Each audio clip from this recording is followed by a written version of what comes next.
2022 meeting of the Town of Southampton Planning Board. Due to an ongoing COVID-19 pandemic in accordance with Chapter 1 of the laws of 2022 and at least until February 14th, 2022, all of the board's meetings will be held remotely via video conference. So we ask the public to continually check to the town's website for updates and new information. We have 4 public hearings this evening.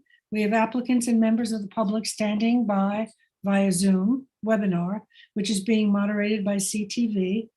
Charles Certain will be muting and holding the speakers in a virtual waiting room until it's their time to give testimony before the board. A reminder that applicants, agents, and members of the public speaking should state their name and address for the record. A further reminder that despite the Zoom environment, all comments should be directed to the board and not to other participants. The link to participate in this meeting via Zoom can be found on the town's website. This meeting is being live streamed on the town's website on the town clerk's meeting portal. If you are having difficulty accessing the meeting, please visit the town clerk's meeting portal and click on the instructions link. Public comments can be made via Zoom, by email, or by uploading them to the town clerk's portal on the planning board page. You'll see on that page a button you can click to upload your comments. Please do not use the Zoom chat function to register your comments. Any comments made via the chat function will not be included in or made part of the record. Instead, you may either speak at the hearing or submit your comments in writing after the hearing. Board members who must recuse themselves from any application will state so on the record and will be removed from the meeting until the end of the hearing. Additionally, in accordance with the legislation, these hearings will be recorded and transcribed and made available to the public. Please join in for the Pledge of Allegiance. I pledge allegiance to the flag of the United States of America and to the republic for which it stands, one nation, under God, indivisible, with liberty and justice for all. Thank you. So the first agenda item is Whispering Oats at Wainscott, Lot 9, Covenant Amendment. Council, do we have proper notice? Yes, Madam Chair, we have the proper notices, posting and mailing. Jackie, we need a roll call. Oh, we need a roll call. Thank you, Gloria. You're so good. Go ahead. It's I all don't want to you. get fired yet. Chair LaFaro, Present. Vice Chair Finnerty. He's muted, but he raised his hand. Present. Secretary is here. Board Member Neely. Here. Board Member Mutu. Present. Board Member Catalinato. Present. Board Member Long. Present. We have a quorum. Thank you, Glorian. And we have proper notice. So Glorian, can you read Whispering Oaks at Wainscott Lot 9? We don't need all of the information before, just the tax map.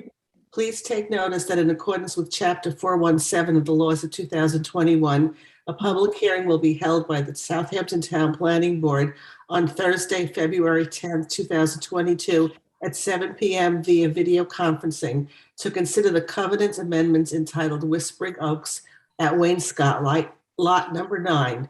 The application is to eliminate the clearing restrictions for Lot 9 on the subdivision map of Whispering Oaks, a vacant residentially zoned property situated in the incorporated village of Sagaponack, located at 52 Scott Line Drive, within the hamlet of Sagaponack, Suffolk County Tax Map number 908-2-4-23.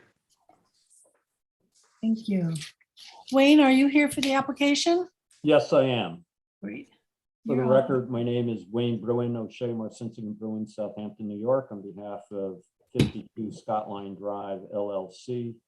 I believe our client may be online as well.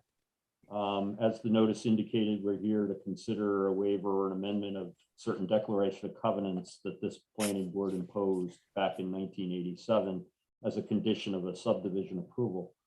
The application that we're requesting is a little different than your normal modification of a clearing covenant. The subject map, Whispering Oaks at Wainscott, was approved by the planning board in 1987, and one of the covenants that was imposed was a clearing restriction that's saying that the parcels could not clear more than 25% of the lot area. If this board recalls, in 1984, when the Aquifer Protection Overlay District was created, it required that no more than 25% of the tract be cleared, and thus required the planning board, when they were considering subdivisions, to determine how the layout would then translate into the clearing restrictions on the particular lots. And so items such as roads, drainage, park areas, things like that first had to be deducted from the allowable clearing. And then the remainder was what was allowed to be allotted for each of the lots. In this case, a 25% restriction was imposed on the lots. The board may also recall in 1989, the town changed the Aquifer Protection Overlay District requirements and adopted the current format where lot area requirements, the percentage is based on a certain lot area requirements. And it also authorized this planning board to consider on a case-by-case basis amendments to previously filed covenants. In this case, our client, and by way of the notice, I just want to say, is our client has already received a building permit from the village of Sagaponack, which is this property is now located in, and the property is under construction. It's no longer a vacant lot. The issue for our client is that the property is in the village of Sagaponack, and if you're familiar with the village, they did not adopt an Aquifer Protection Overlay District, nor do they have clearing restrictions on any properties within the village.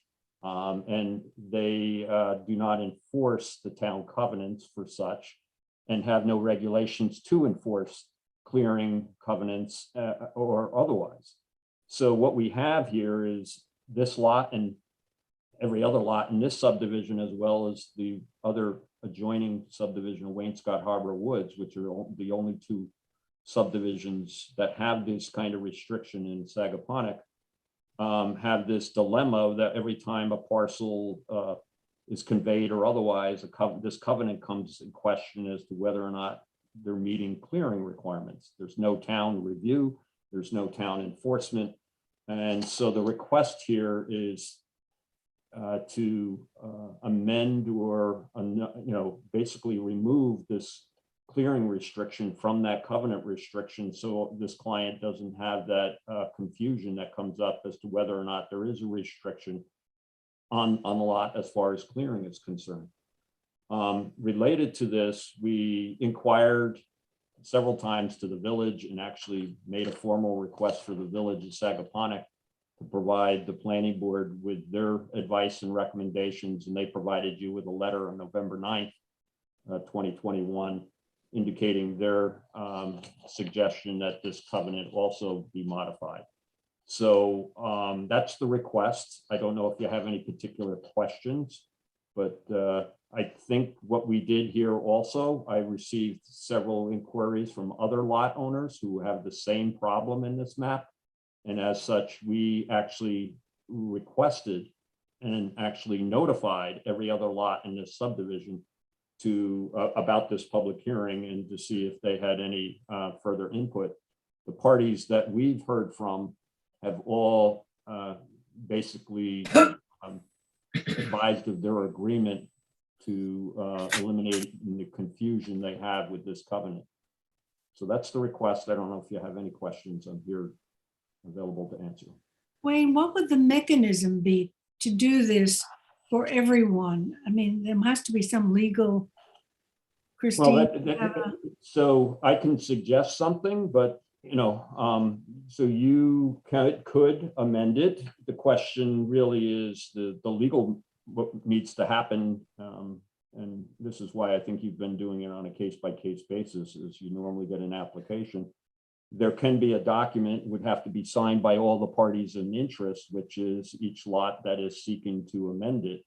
You can't just amend it with one document, and you could, but every landowner would have to do that. And if there's mortgages, get mortgagees' consent. So it's possible, but I think logistically it would be problematic. But I think this board could adopt a resolution if you're inclined to emphasize that you would be willing to allow amendments as they come forward to you on each of the lots. We would still have to take an action on each lot.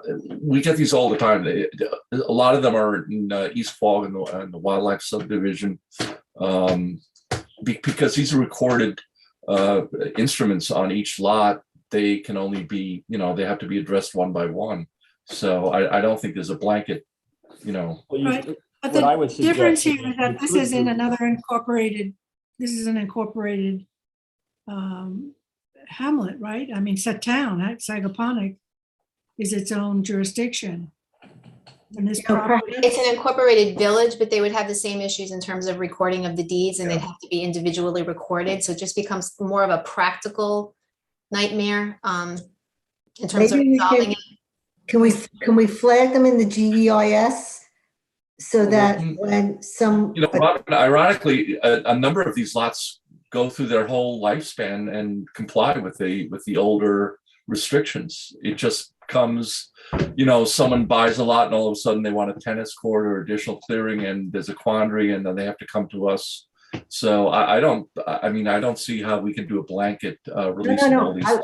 I was just suggesting flagging it in the GEIS so that when either if somebody comes in to ask for this, we have a process already in place.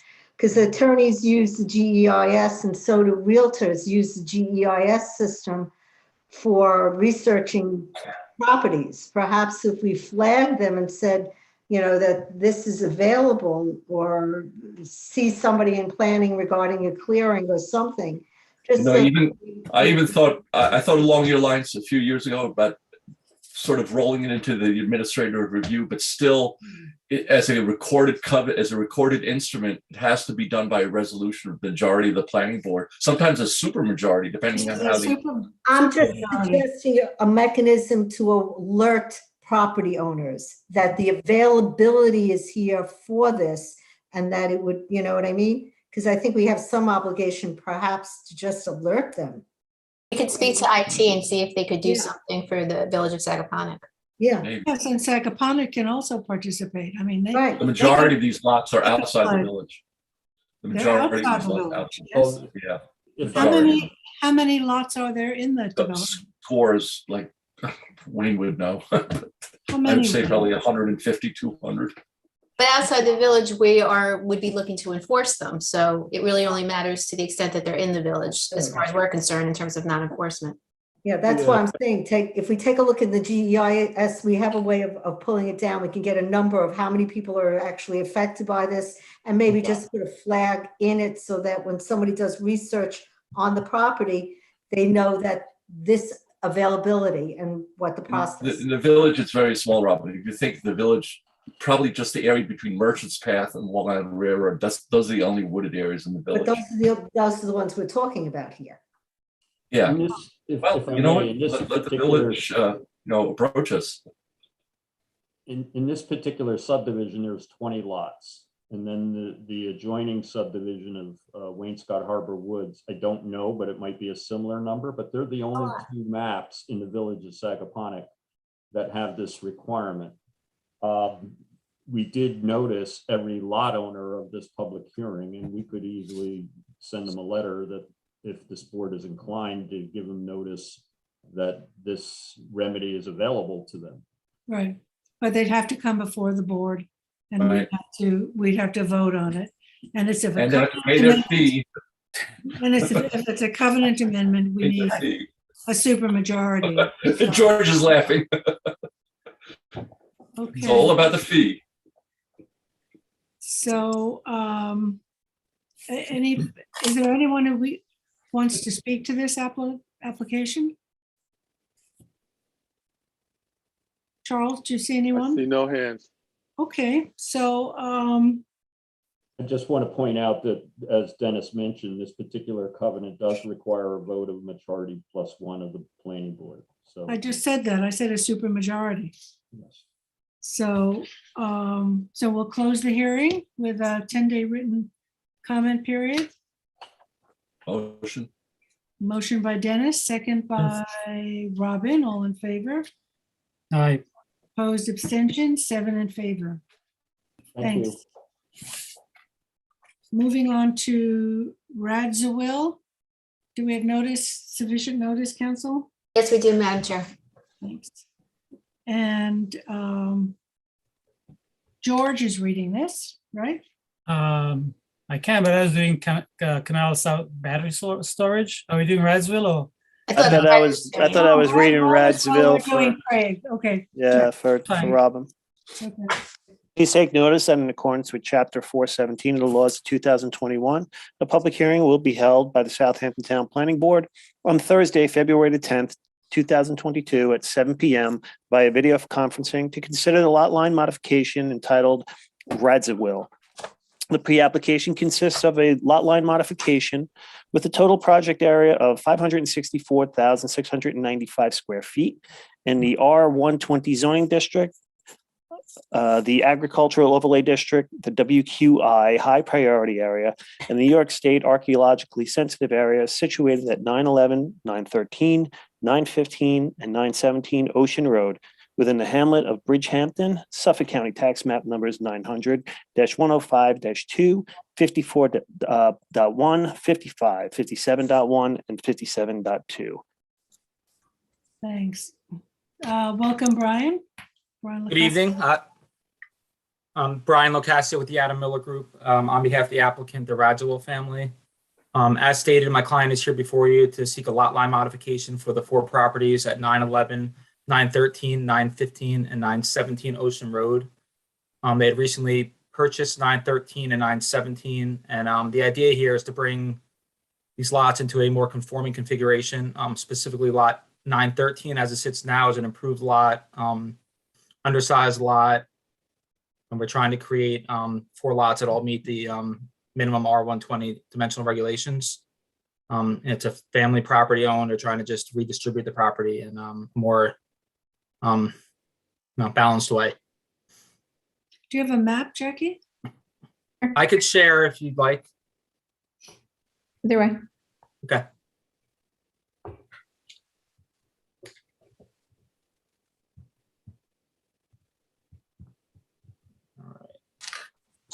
Can you see that? Yes. Yeah. Perfect. All right, so this is the lot as they currently exist today. 4 parcels extending off of Ocean Road, 3 of which are vacant. 913 Ocean Road currently has a house. This shows the transfer that's occurring. Part of parcel 1 is going here to parcel 2. We're enlarging parcel 3. And we're kind of removing this weird wraparound access for parcel 4 that wraps around this landlocked parcel. And this is the resulting layout. Lots all meet the minimum requirements, have minimum required building envelopes. It's, again, we're just trying to create more conformity with respect to these lots. And I'm happy to answer any questions.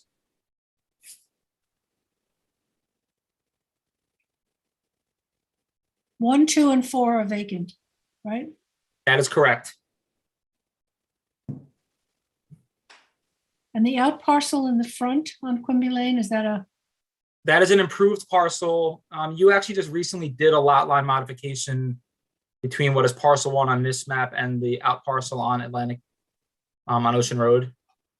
It was part of the transaction that we entered into to buy the property from him. I think it was about a half acre that was transferred from parcel 1 to his parcel, but he still resides there. It's his main residence. There's a house there. okay? Any questions from the board? Any questions from the public? I was contacted, by the way, by a number of neighbors. After explaining, no one seemed to have any objection or concerns. I have someone coming in. Okay.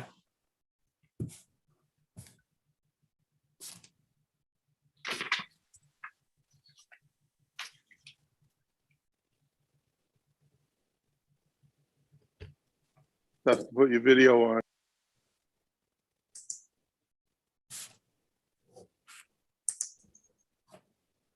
I can stop sharing as well. Sorry, that helps.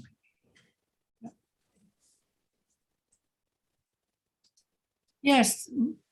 You're muted. Can you unmute? Can you unmute yourself? Yes, That's great. all right, okay. great. We own the property in front closest to Ocean Road, and my only question is, I understand what. Excuse me, just give us your name, please, and the address. for the Joan record. Joan McLaughlin, 929 Ocean Road. Okay, We own the property in front. What I'm only concerned we have is not the fact of them making it into 4 parcels, but when I'm looking at how they're going to place the house on the parcels, I see that the house in parcel number 2 is going to be 30 feet from our property. Is that a normal setback? That's not necessarily where the house is going to be located. I think the surveyor just marked out the allowable setbacks under that zone. I believe that's correct, Brian. That is correct. Okay, no, I was just concerned that, you Yeah, know, that's just to show, you know, on a Building graph what it area. Building and setbacks. and on something like that, do people have the option of putting the house 30 feet from any direction, north, south, east, or west?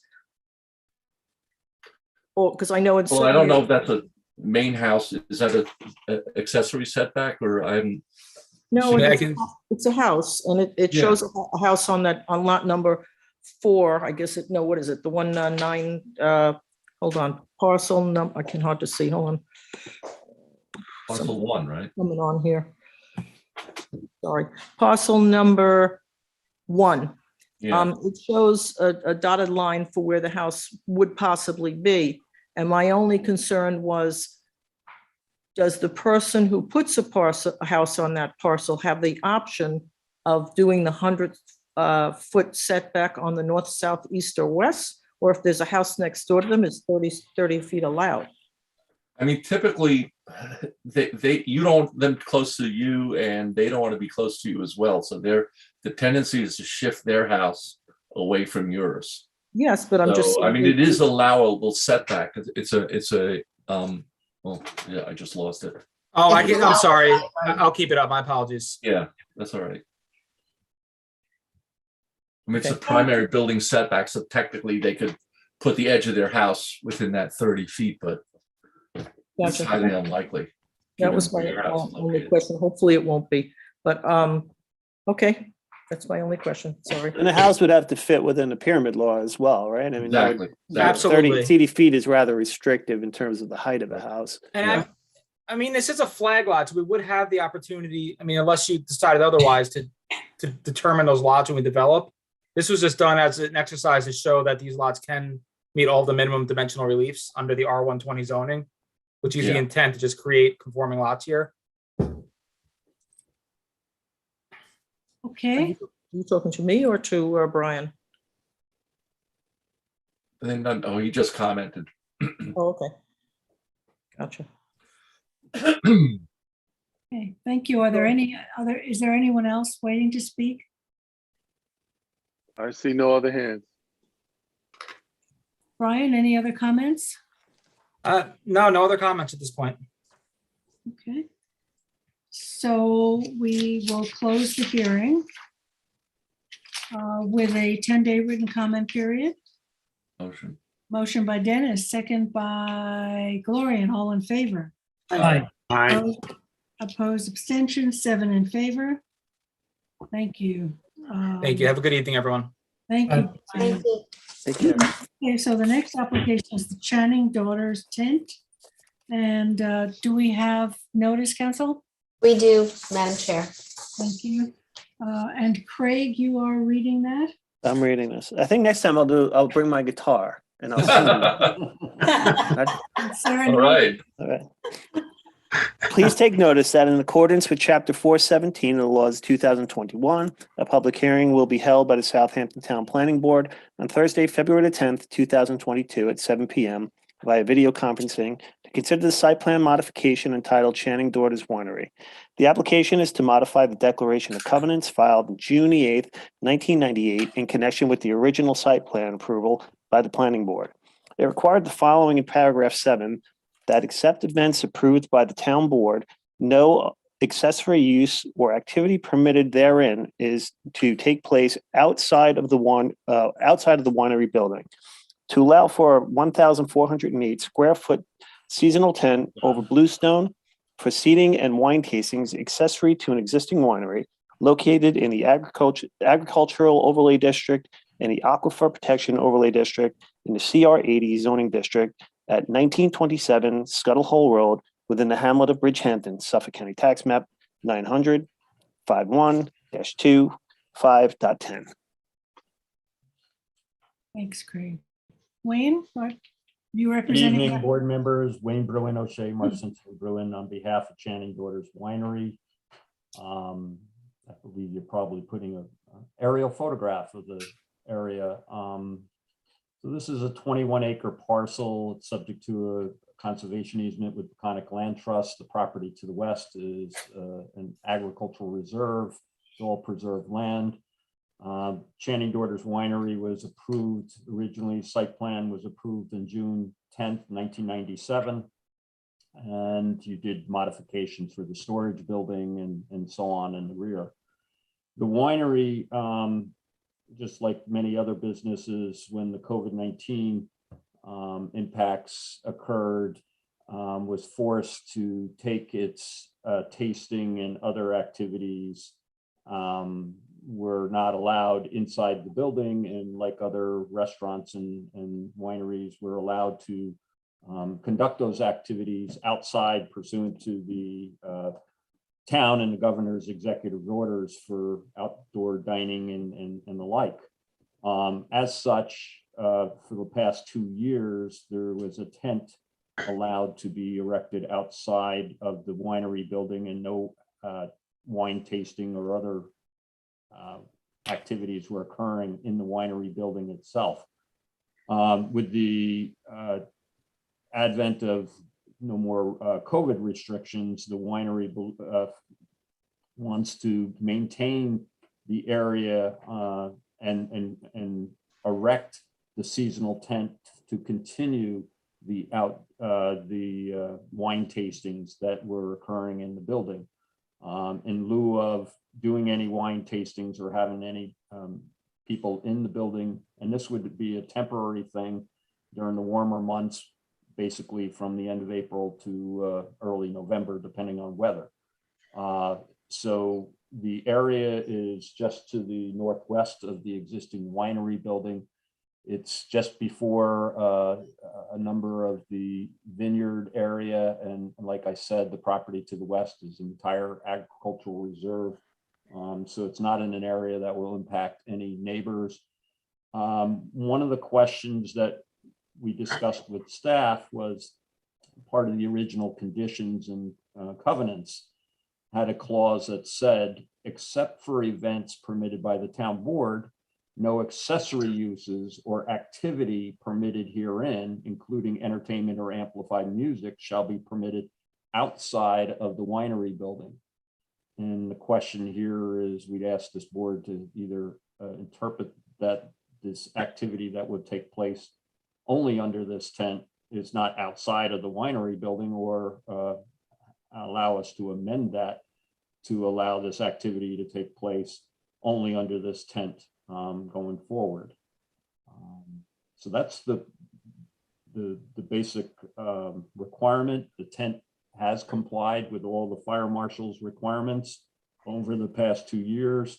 It doesn't increase the capacity or otherwise of the winery, so this would only occur. There would be no wine tasting or other activity in the winery building while that tent is being used. So essentially only from maybe November to March, if there was, the winery was open, there would be wine tastings. They would be very limited in the building as may be permitted under the COVID regs. So I'm here if you have any questions. Wayne, are you talking about having music No outdoor music. tent? Because I thought you were suggesting to No, amend. that was the that was the language in the covenant, specifically, unless the town board gave a special events permit, you can't have any of those activities outside of the building. And the only thing that they're looking to do here is to have the wine tasting activities, no entertainment or amplified music at all. Okay, thank you. Wayne, what about the use of outdoor heaters? Will that be permitted? Again, they only plan to do this during the warmer months, and it's, I don't think anybody's thought of that, and I don't, I'll have to ask our client, but I don't think that's going to be suggested. And I think the point is it's only there from April to November, and then the tent comes down. So there are flaps that go down, in inclement weather. So to that extent, that's there. But again, this is only to provide that limited time period, and they're not looking to make anything permanent as far as heated space or otherwise. Would this be a permanent structure, Wayne, or would you have to come back annually for tent permits? Well, I think the question of what permits we need, and typically a permit, if you're seeking to put a tent, whether it be on a bar nightclub or you're trying to put a tent up in your backyard for a special event, is you got to go to the fire marshal and get a permit for that. And I think annually that's what we would do. But the tent is down at the moment right now. It was taken down, in November. And they'd like to erect it back in the spring and continue the activity during the warmer months again. So this would basically run with the land. This would essentially give you that right. Yes, at least a site plan review, so that, we don't have to keep coming back here. We'll review it with the building inspector as to what kind of permit. So I'm sure they'll want, like you said, is some sort of annual review when the tent goes back to make sure it has all the requisite fire retardant certificates and the like. And I think that is something that happens pretty routinely with the fire marshal's office. Wayne, right now the tent, or last summer, it was being used because of the COVID. I want to not restrictions, the executive orders that allowed stuff that was not normally coded allowed. And now you're trying to formalize that special exception. They found out it was good, and it allows better spacing. It's also an open air and the like, and it's better, from that perspective. Canning doesn't see this whole COVID thing disappearing, but frankly, it's also created some ambiance as you're doing your wine tasting to sit there and overlook the actual vineyard. So Wayne, I'm sorry, if I can ask, Wayne, so you're saying they don't intend to use the inside reception space or wine tasting area at the same time they're using the outside space, Correct. Is that? Correct. It would only be used as the servicing where the winery would pour the wine and bring the wine out to the customers. Okay, But just to and they would clarify- have to go through the special event process as No. other businesses, or? Because my memory is that restaurants and other places don't have to go through the special event process, but No, those are there's no- mostly inside. No, I think there's a little confusion about what that condition was, is that the planning board, when they approved this originally, didn't want certain activities, particular entertainment, amplified music, taking place Right. outside of the winery building, unless it was associated with a special events permit that the town board issued.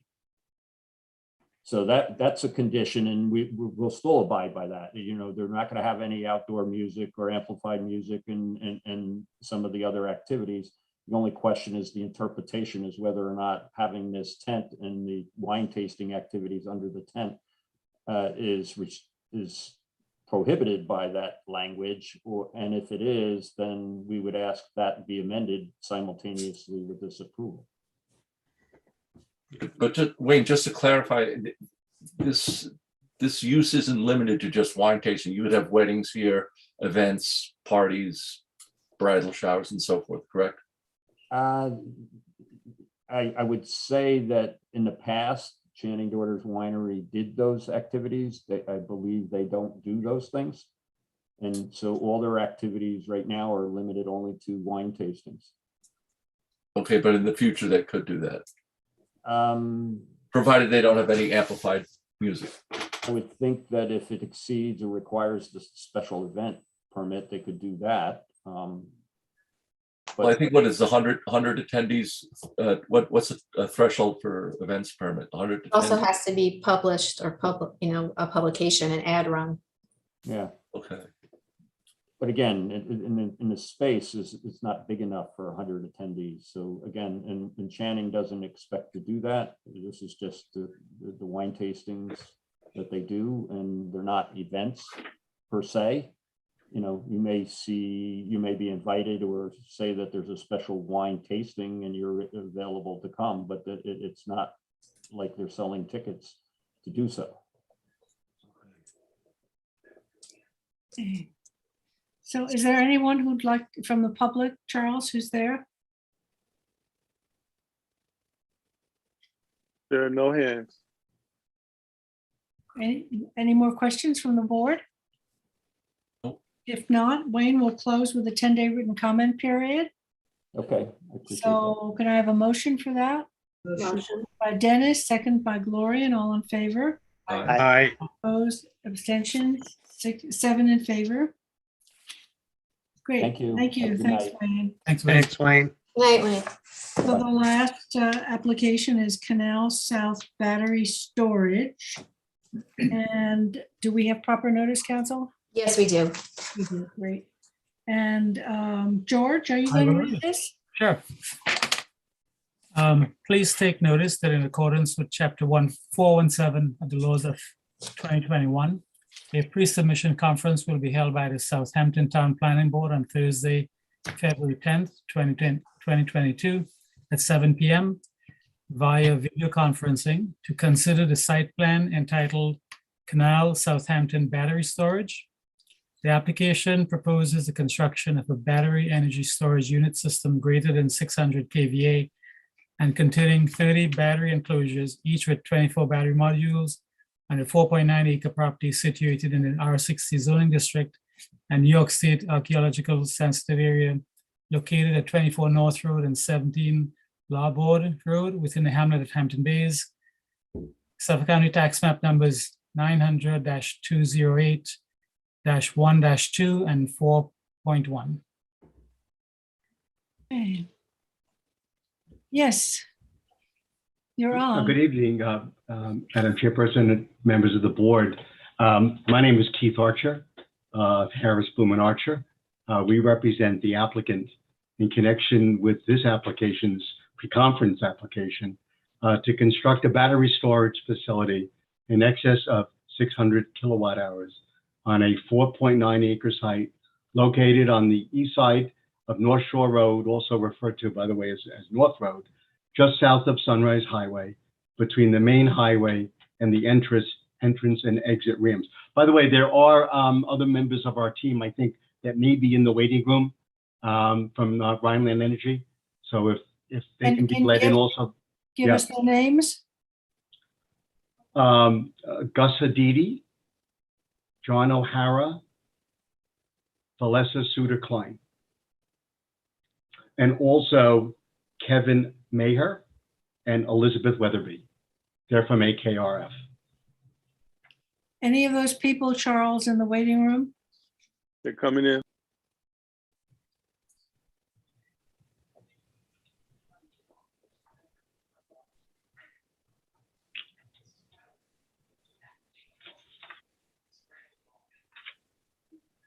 So they're available to answer technical questions, operational questions that board members have. So as board members are aware, this proposed facility requires a special exception approval pursuant to section 330-162-21 of the town code, as well as the site plan approval pursuant to 330-183 of the town code. So at the outset, and Vanessa, are you controlling the slides? I am. I have Oh. the aerial. Oh, okay, the chair one, okay. So anyway, there's a slide that says why develop this facility? Oh, if you'd like, I can stop sharing. I just have the site plan elevations. No, sharing is fine. Sharing is fine. Okay, perhaps Valessa can do the sharing.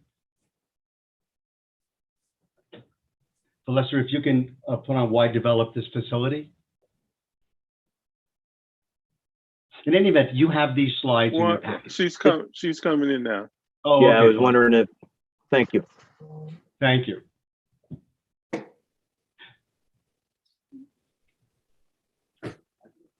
Sorry about that. No, that's okay. So in any event, as Valessa does that, at the outset, I'd like to point out that there's and I believe the board's aware of this, a very important public benefit flowing from this and other battery storage facilities. When you see the slide, you'll notice that here we go. And go to the next one. There we go. Thank you, Valessa. So as noted on the slide, battery storage facilities which store electricity from power generated sources, including, and this is important, solar and wind power sources, increase the resiliency and flexibility of the existing aging transmission infrastructure and contribute towards New York State's and Southampton's renewable energy goals. Battery storage facilities reduce releases of fossil fuels, thereby reducing greenhouse gases, and also provides the economic benefit of providing new and additional construction jobs. So as noticed on the slide, 100 megawatt battery energy storage, or what they call BESS systems, can power 65,000 homes for 2 hours when electricity is needed. If we can go to the next slide, Valessa, please. Thank you.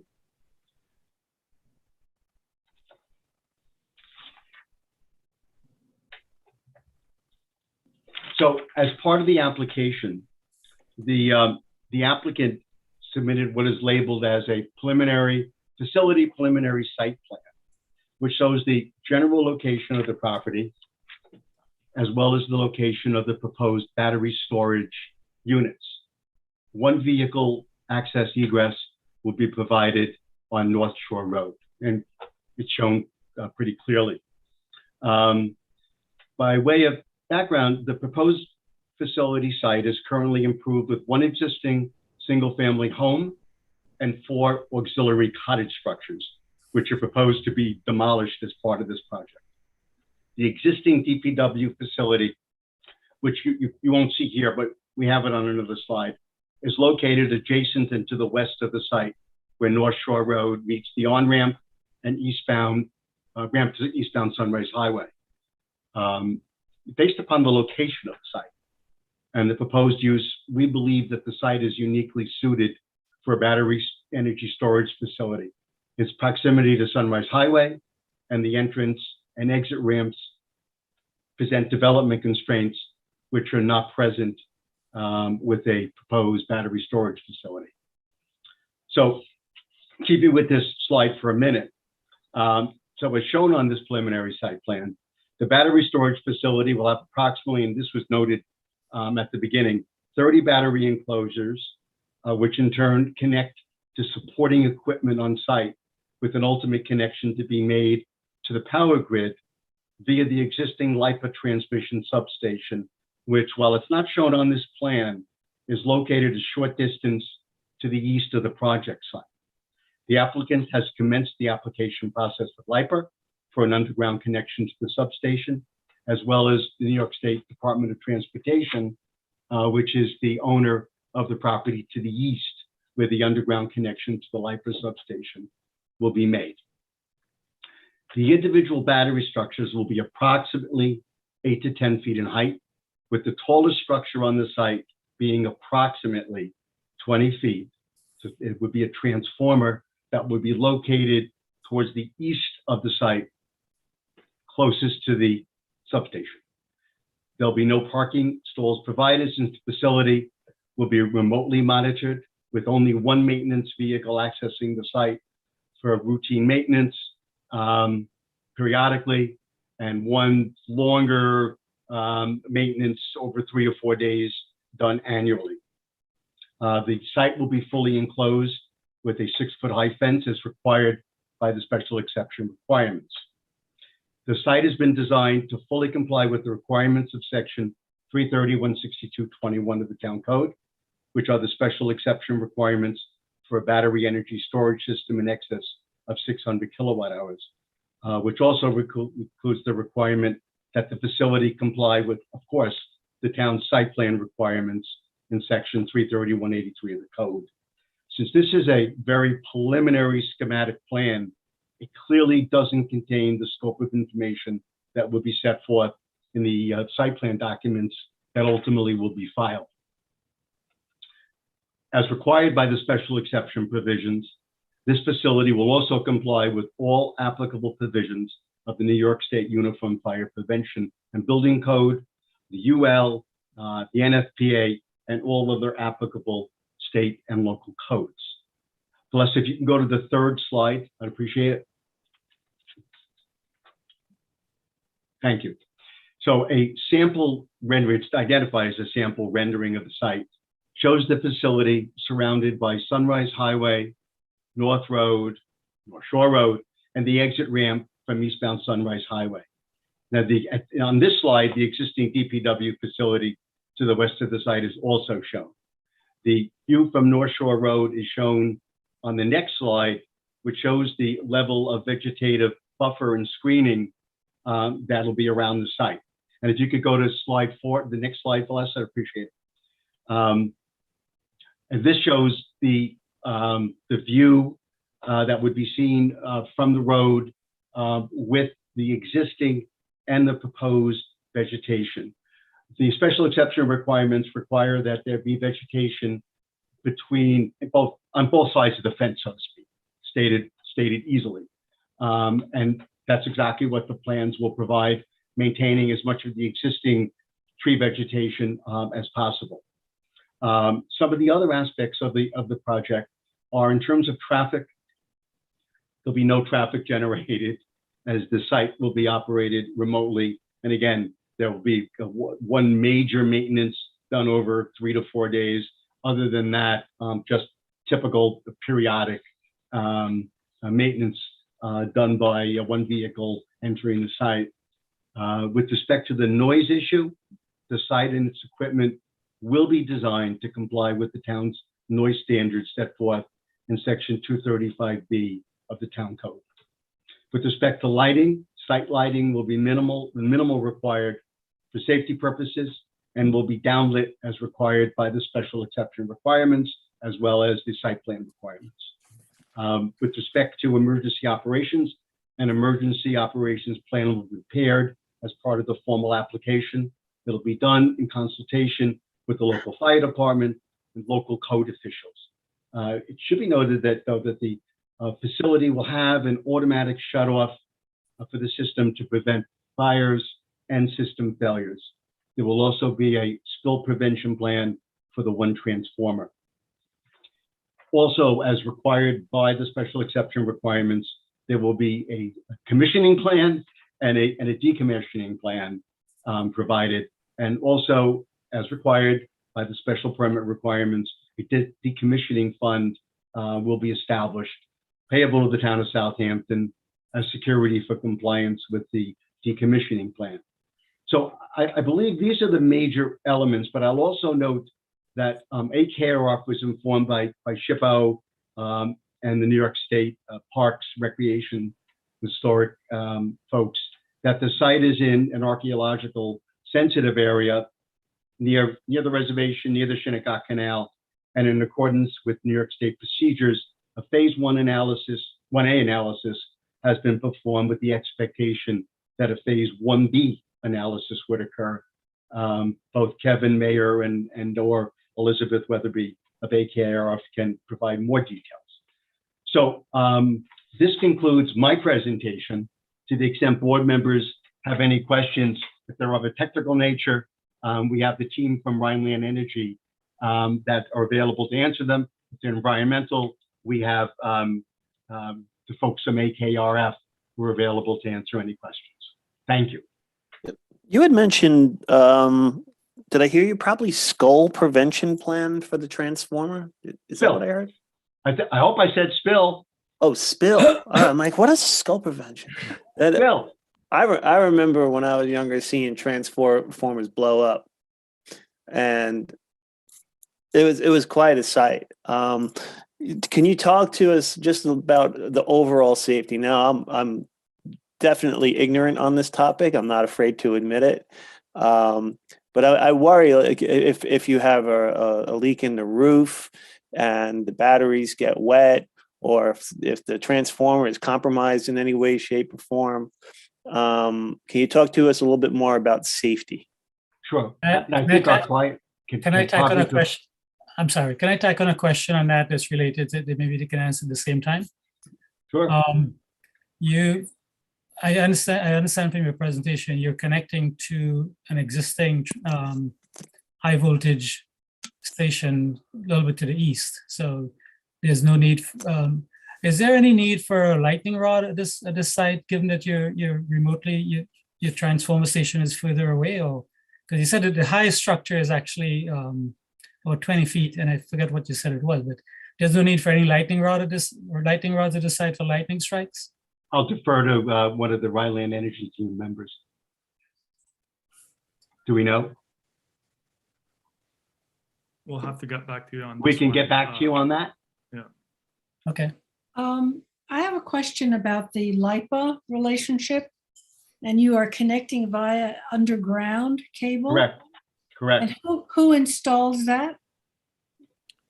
So that will be designed per LIPA requirements, and then the facility will either be built by us or by LIPA, but based on LIPA standards. And who owns that then? I mean, The land is owned by the DOT and is leased over to LIPA, is our understanding. so the we'll get Department of DOT Transportation owns it, leases it to LIPA. I'm just curious, since like Craig, is it typical to make a connection to a substation like LIPA underground? Don't need a That's fairly tower? common. That's You fairly don't need a common. tower to do this? I mean, to be frank, a tower is the least expensive option. The underground connection is actually the preferred way of doing this, because it's, well, not visible, it's safer, it's easier to get it across, although it's going to cost us more money, but that's the way we're going. Okay, good. That's good to know for us. I mean, that educates us as well. It doesn't come down in a windstorm. That's right. This is I mean, that's the purpose of setting up the battery storage facility, is for resiliency purposes, less reliance on aging transmission systems. So the LIPA substation is in that DOT yard, quarter of a mile to the east of this location. Is that where the LIPA substation is? It's in their existing DOT maintenance yard. Right. And that the application to connect to the LIPA substation has been started. We've indicated interest, and we've submitted the interconnection application. And so far, we're going through the New York ISO interconnection process, and there hasn't been any red flags raised by LIPA. Despite the size of the project, because I think aren't there some challenges with LIPA not being able to accept only a certain amount of electricity coming the other way? That's right. But for this specific substation, we've done extensive thermal overage studies to see if there's going to be any exceedances on the voltages or any other exceedances on the substation. And from LIPA's perspective, well, New York ISO's perspective, and from our consultant's perspective, that will be not an issue. There won't be any upgrades required for that specific substation. Can I ask? Sorry, go ahead. So, I just want to have someone speak to any noise decibels being emitted from this, the whole complex? Yeah, absolutely. So just to make, I'm not sure how familiar you are with battery storage facilities, but the batteries themselves don't actually emit any noise. The only noise that you get from the facility are from the HVAC systems, and they're the typical HVAC systems that you see in these battery enclosures are very similar to the split unit AC systems that you see in your house. So this will be a containerized solution with HVAC units. You know, I've got a split unit system in my apartment in New York City and a window unit. This is essentially the same. It will be a certain BTU content to cool down or heat the battery enclosure as needed. That's the the biggest part of where the noise is going to be emitted. Obviously, there is noise emissions from the transformers, but there are various solutions. If the noise will be an exceedance of the town requirements, we can go with low noise transformers.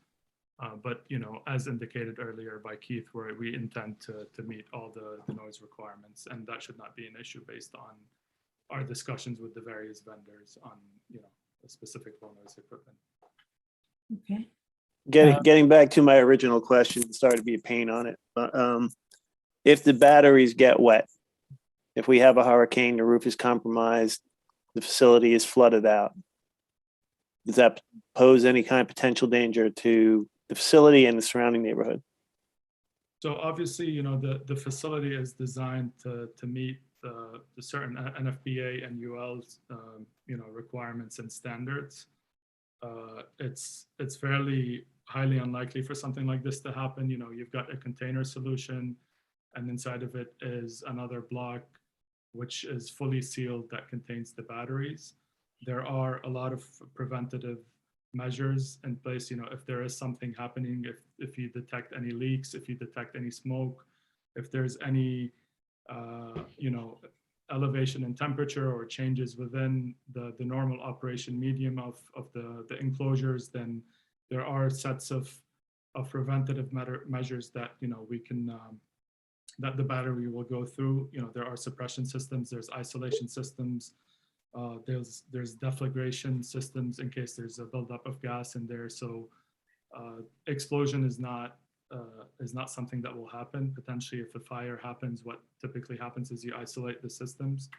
The various modules will get isolated. If you detect the fire, then you trip off the whole system, and you deal with the fire then. But back to your point, it's very highly unlikely that flooding or anything would be able to get into the batteries. You've got a containerized solution. Within that solution, there's a battery module that is in a fully sealed. This is essentially like your cell phone. Those are the same batteries that you see in your cell phone. You can throw your cell phone in water right now. A lot of them are waterproof. Same thing with laptops and stuff. I mean, I don't recommend it, but it's happened. Do you have one of these in operation right now somewhere that we could look at? We, as a matter of fact, our vendors have a bunch of these. There is a big facility, which is a little bit bigger than the facility that we're proposing for Southampton in Texas. It's operational. John was there a few weeks ago and walked Road through the trip, road facility. trip, John. Definitely interesting, and you're always welcome. We can arrange for a visit if needed. No. Can you send us some photos? We can. Send us some Absolutely. material? Yeah. So we can I- tried to put the renderings for you, obviously, to give you a sense of what the batteries will look like. So if I may, I'm sorry, go ahead, Rob. No, go, George, because I have a question about the size of this. Well, so do I. That was my question. So Okay. I know what you're rendering, and I know it's only a rendering at this point. I mean, you have a site here that's, almost pristinely wooded, except for the disturbance for the single family home. And from your rendering, it seems as though, and we'd like to have this information when you present any plans, exactly how much acreage you plan to clear entirely of woods and existing vegetation. I also note that your west elevation, for example, you seem to have, a large expanse of what appears to be green grass or turf, which I would question whether that's necessary to have that. My point is, you should try to limit the clearing to the least bit possible. I we would be clearing, what I assume would be several acres of property here to install this with virtually nothing inside. And I'd rather see, if this moves forward, I'd rather see all vegetation we retain, as close to the property rather than going and stripping out new existing oak, pitch pine forests and then replanting, any side of evergreen vegetation to make it look better. That's the first question. So that would be important to kind of see that. And then my understanding of battery storage, and correct me if I'm wrong. I mean, it's 100 megawatts. Is that the size? So you're not building a 100 megawatt facility here to have waiting for outages to supply energy to 65,000 homes, right? You also use this to smooth out peaks and troughs, like during demand. So obviously it has many operational features. One of them is during summer, you have a peak for HVAC or whatever things are running that you need to supplement when you have the troughs that they can't. So can you maybe talk to where exactly on Eastern Long Island that demand is coming from, that you're looking to really supply this additional energy during the peaks? Geographically, is it coming from Hampton Bays? Is it coming from Southampton, Bridgehampton, Montauk, Sagaponack? Where exactly is this coming from? Right. So, I mean, it depends on where you are in Long Island, but specific to Southampton, I think it's very seasonal and it definitely increases in the summer.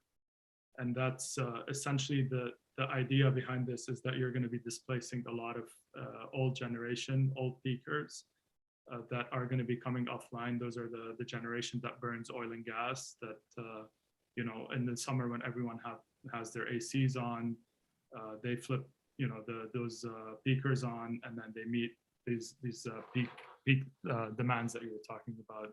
And so this is one of the ideas, is that we're going to be displacing these speakers that are going to be, decommissioned in the near future, along with, the supplementing, or in a way mitigating the need to replace aging transmission. So think about big power plants that are in upstate New York, bringing power all the way down to New York City and to Long Island. And those transmission systems will not need to be replaced now, because what we're doing is we're decentralizing the power.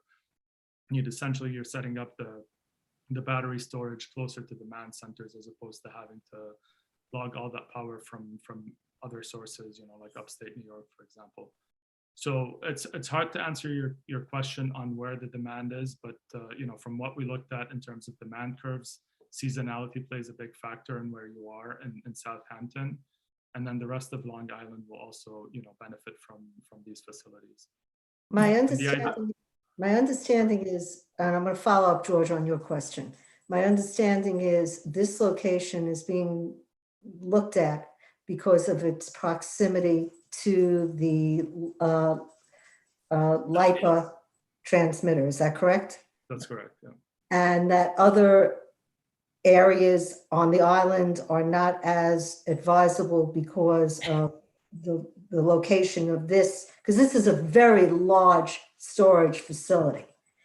So I think what George is asking, and what we would be interested, since we are sitting in Southampton and we're in the town of Southampton, and this is sitting in Hampton Bays, is what percentage do you project of the storage is going to actually be used here?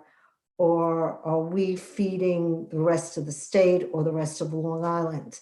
And a very small percentage of benefit is coming for a great deal of property use. Yeah, typically the way it operates is that every molecule of electricity that will be retained, because I'm not going to say produced, because what we do is we retain power for when there is peak need for it, and then we re-inject it into the grid, will probably be used within the vicinity of Southampton. It becomes less economical for us to have to send, or for the grid, the way they dispatch power is to send it all the way back to New York City, for example, for consumption. When it goes into the grid, it goes into the grid. We don't direct it anywhere. So it's not like we're going to just send it to Southampton. And are you able to hear me or no? Pardon? You are, you can hear me at this point? Yes, we can. Excellent, good. I was having trouble. I wanted to say, George, I think to your question, it's more of a temporal demand than a location demand. So it's these times of, when everyone's running air conditioning and it's very hot in the summer and you turn on peakers to run them, and those have a lot of air emissions. So you want to have a clean battery backup to be able to shave that peak off. No, I understand that it's a temporal thing, but I said, we get the brownouts and the request to turn off power, allow like to turn off power. I guess what I was alluding to though is that there must be, I know LIPA has many substations in Hampton Bays, Southampton. As you head out east, there are substations too, and I maybe I foresee there's also maybe more availability of land here, and maybe what I'm getting to is the demand seems to be, from my experience, that we have these huge expansive homes out east that really drive the seasonal demand, but yet I don't want to be that we're clustering every battery storage in Hampton Bays because that's where we have the available land. And really, I would like companies like yours to be looking at, locating these things in a more equitable fashion throughout the town, and not just Southampton town is fairly big, going from Speonk or Remsenburg in the east all the way out to East Hampton town. And that's quite a large expanse where you can be finding substations and property, which I'm sure will cost more, but it really should be looked at as an equitable thing as well for these facilities. So along those lines, when we look at cell towers, one of the requirements on the code is that there be some determination that there's a lack of coverage and that there are alternative sites. So my question is that when you selected this site in Hampton Bays, the 6+ acres, had you looked at other properties? And if you had, why is it that you chose this property, other than the fact that it's close to the LIPA transformer substation? I don't know who answers that. John, would you like to speak to that one? Yeah, I can definitely speak in. Initially, can you guys hear me? Yes. Yeah. We can. Yeah. Initially, LIPA sent out a request across Long Island with preferred hotspots that they would like to have energy storage projects. So there was a handful of those across Long Island, and this is one of those key sites. And being right next to the substation obviously is an advantage, keeps it close to the substation, less transmission line. It's kind of the highest and best use of the site, being away from everything. And it really doesn't have much of an alternative use. So LIPA is driving the location. They can guide it. There are hot spots, there are congested areas that are defined across Long Island, and this is one of those areas that is in more need than some other particular areas across the grid. Yeah, I mean, I don't know this for a fact. Maybe Jackie Fenlon, you do. Is the town engaged in these conversations with LIPA? I do not believe they are, but I'm not certain. We can look into that. I mean, I would think that the municipalities would want to be at the table in terms of possible locations or where there are needs. Well, the town is building a solar array on the North Sea dump Mm-hmm. to feed into the LIPA grid. So the town is definitely looking at ways to not have to use peaker plants.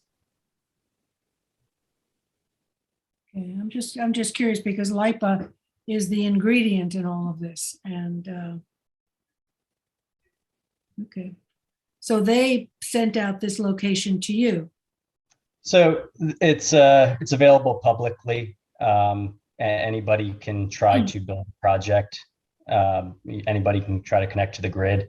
This is a preferred location for them, but then there's also again, information that is accessible to anybody that can find out hotspots on their own, really anywhere across the country. And this is one of those hotspots that is in, again, more dire need for an energy storage system than some other areas. But Long Island in general needs it much more because of the transmission constraints coming in from upstate versus, we don't really have a lot of generation on Long Island. So And the East the End is, other reason that I ask is because we're handling now 3 or 4 applications for these kinds of battery storage systems in Southampton. the town just updated the code to allow it. Yeah, no, I know that, but we're educating ourselves about this because we have not really had that much experience. The code is new. And Brand new. So that the questions that we ask are important to it, answers are important to us to give us a full view. Yep, we're happy to answer them. Yeah, my understanding is that the energy needs out east are much higher, that the amount of electricity that's required in the western part of the island is actually shrinking while it's still growing exponentially on the East End. So. Because of all the large buildings too. Because the homes that are being built. The large houses and in other parts of the island, people are using more energy efficient appliances and light bulbs so that even if the house is the same size, they're drawing less electricity. And we're doing just the opposite we're growing. And in the summertime, we grow because of the influx of summer people. Yeah. It's definitely also important to note the need for these battery storage facilities, specifically now that there's a lot of wind power coming onto Long Island from the offshore wind farms. And you have to understand that wind is on a use it or lose it basis. You don't decide when the wind is going to blow. You don't decide when you can actually consume this. So you have to understand the necessity for these projects. And this is very important because it can normalize the usage of renewable energy. Because what we can do is we store renewable energy when the sun is at its peak at 2 p.m. and everyone is outside, no one's consuming power, then you're losing that power, right? And then at 7 p.m. you have to turn on that peaker. So it's important to note that those projects are a necessity. Obviously, the location that we've picked is favorable for many reasons. One being close to the substation, it's secluded, it's close to the highway from a noise perspective, it's surrounded by trees. So we're trying to find sites on Long Island that are viable from a technical perspective and that will work with the incoming wind and solar. And it's very hard to find sites that work. And so it's important in your consideration to think about this stuff as you think about the integration with wind and solar. This is not an easy task. The integration of wind and solar, this massive transition to renewable energy is not an easy task, and it's going to come with sacrifices. And this potentially could be one of these sacrifices. Minimal land use is a sacrifice, but from my perspective, it's better to use land than have these emissions from these massive power plants still operating on Long Island. There's SO2 emissions, CO2 emissions, NOx emissions that will come from these speakers if we don't really change the way we operate and use power. That's all very helpful information for us. I'm just curious on a technical side, if given what sort of batteries do you use for this utility scale type system? Yeah, I can take that question. Yeah, so they are lithium ion batteries. A specific type is lithium iron phosphate. The industry has pretty recently moved to these types of batteries with safety being a priority. They're not necessarily the most efficient, but they are much safer than prior generations of batteries. They contain no rare earth metals that are toxic to the environment. They're thermally and chemically stable. So they're not hazardous and they can be recycled pretty easily. Because that was a follow-up question. What's the expected life scale and what's the end of life? What's the end of life? I mean, it's probably too early to determine that, what the end of life recyclability of it is. Yeah, a few years ago, when we started talking to vendors, they would come to you and say the life expectancy is about 15 years. But over the past couple of years, there's been a lot of, efficiency gains, and these batteries are now lasting for 20 to 30 years easily. And obviously there is ease of recycling because, as John mentioned, they're not toxic and it's very easy to recycle them, but they can last a very long time. Could you just go back over how many batteries were there and the heights of these batteries? Yep. If we can maybe pull up the presentation and go over it, I think that would be the best way to describe it. I think you said 9 feet. 8 to 10 feet, I think. Yeah, they're about 8 feet high. So think of it like a shipping container. It's exactly like a shipping container. Obviously, it looks nicer than a shipping container. And shipping containers are typically 8 feet high. And then you probably have a small concrete pad, which is about maybe 6 inches below it. So call it 8 feet and 6 inches in height. And so you could see it within, the image here, you could see the containerized solution. Those are the batteries are contained within those containers, and then the smaller containers, those are what we call the inverters. So basically taking the batteries from a low voltage from DC, converting it to AC, and then this way you can inject it back into the grid. And what might be a stupid question, how does the wind power get channeled into these storage units? I understand how the LIPA goes, but I don't. Same thing. So, yeah, the way it works is, let's say at night at 3 a.m., wind is blowing and you're producing electricity and specifically energy, but there's no consumption for it. What we'll do is we'll store that energy.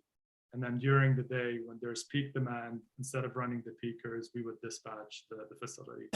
So think of it as a storage mechanism, right? You're running water, and then this water is running down this river, and then you've got your storage tank on the side.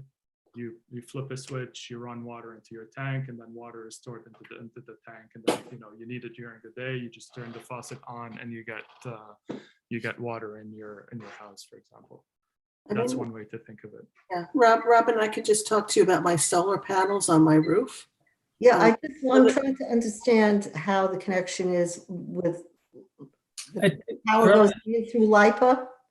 It's the amount of electricity that's not needed can get stored somewhere. So it's LIPA electricity that's produced through LIPA that will not be necessary because we have wind or an alternative. Well, we have more electricity than we need right now, so the batteries can suck it up, and then when we need it. LIPA is a delivery system. It's a LIPA delivery system. Yeah, LIPA delivers it. Yeah. I mean, I send my excess electricity to LIPA all day at this time of the year, and then at night I'm taking it back out of the grid because the sun's not out. I'm doing the same thing.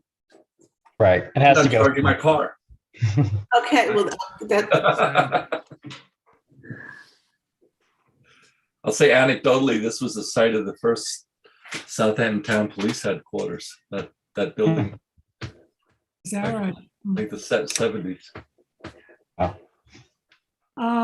Is there anybody that's waiting to ask anything, Charles?